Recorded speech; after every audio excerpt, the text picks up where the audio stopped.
Hey guys. Hey. Hey, congratulations. Hey. I love your music, so this is always a plus. Thanks. And I like Taylor Swift as well, so basically, it's a great combination. Awesome. And you guys are related to one of the most embarrassing moments of my career. The documentary about the band. Oh, wow. I interviewed some of you, I don't remember if you guys were there, and then promptly deleted the interview. Oh, no. Like, literally went to go show it to someone, went, oh, it doesn't exist anymore. Great. So, no. they're handling that. Yeah. But it is really exciting to see between this and Come On, like just because the music always did sound very cinematic, and like obviously Warrior used it so well. And Yeah. at what point did you guys feel like, I think we can do this, and moreover, like people will like come to us to do this? I think there was we have slightly different backgrounds. Bryce has more experience scoring films and doing, obviously, as a classical composer. But early on, Matt Berninger from the National, who wrote the words with Corinne Besser to these songs, he used to say, I feel like your music is already about something, or it's conjuring a scene for me, and I think that's how we often write music, is like trying to write stuff that feels not like we're ventriloquists, but like it feels like it's about something, even if it's indistinct, and it's visual somehow. And then seeing picture now and being able to write to it is just this wild kind of, makes it easier, but also more challenging and just very inspiring. Totally. Yeah, because they're not story songs, but they feel that way. I'll listen to a song, especially like a story song, you make the movie in your head. Mm-hmm. And I think you guys the music sounds like there's already a movie that just never got made, so it makes more sense than you would think. Yeah. And especially here, like it could be out of place. You're like, oh, because the background is so different. But the songs really elevate the movie by being a little more modern than the setting. Like, how did that come about? Because it seems almost counterintuitive, but it works so well. Yeah, I think that the way the songs ended up sounding in the film was like a kind of beautiful. There were the way we wrote them, which is actually quite spare, and there's these sort of simple folk songs, but then there's this Baroque architecture, so it has this kind of almost contrapuntal or fugal, kind of layers of orchestration, and the kind of motoric, kind of kinetic rhythms that are going on in the strings and the piano and all that stuff combined to create something pretty original. I think where we do kind of something that in a way stays consistent with itself, but it's really exciting to us when we're able to reinvent it, so that the particular sounds where there's kind of subtle electronics, there's the two of us playing instruments where we're playing acoustic guitars the way we might in the band, but then there's this sort of element of orchestral sound that in this combination feels new. How does that come about, though? Because I feel like it's very easy to be like, okay, the emotions are so big, we should go big. But what makes it so great is that it's very contained, and like even Peter said earlier, like sometimes whispering the songs as opposed to belting them.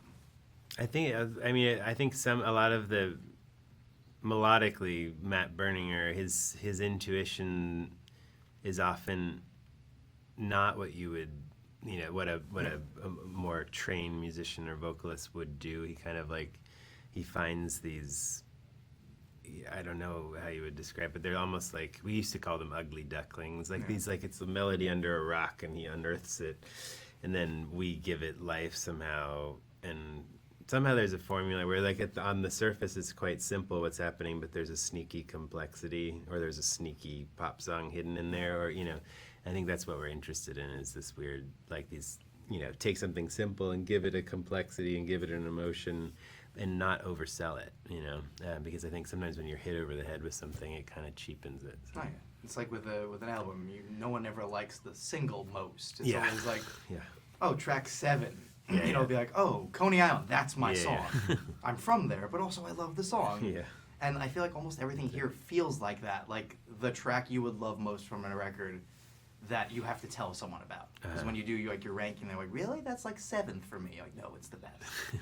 And that's like, it's a special sauce that when you see the images sort of compared to what because you obviously have something in your head when you're coming up with the songs, how does also that feel, just to be like, oh, someone heard what we were doing and made a picture to it?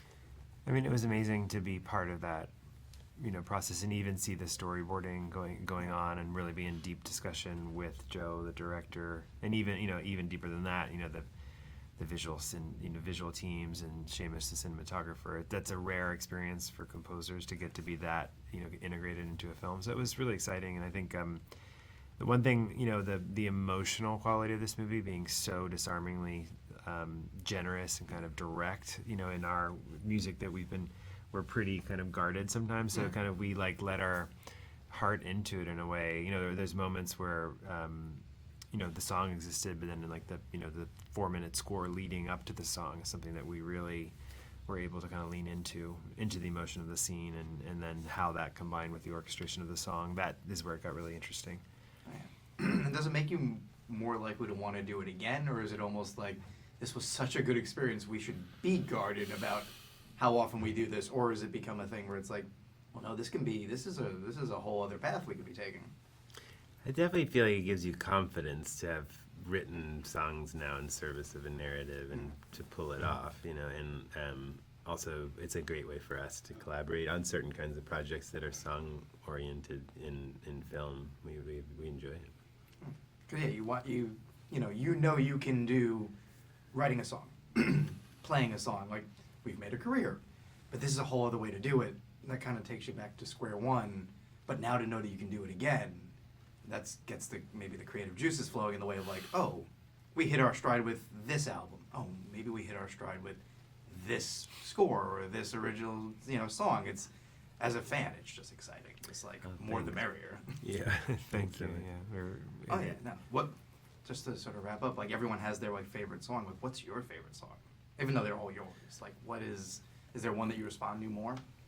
I mean, the song "Wherever I Fall." I think ever since we wrote it with Matt, it just every time you hear it, it gives you this emotion and goosebumps, and you're just kind of, there's something about it that I love all the songs, but that one and the 3 different singers, and that they're not major characters in the film, but that it's kind of like the most memorable song in a way that really sticks with us. So. And I like that Pete liked it too, because he was like, I don't sing it. Yeah. I get to just watch it. Yeah, And and it was cool that Glenn Hansard came and sang it. And it's like almost an embarrassment of riches, like, how can we fail? But also, if we fail, like, oh God, like, people will know we really failed. It's true. But Hopefully. congratulations, guys. This was awesome. Thank you. Thank you. Cheers.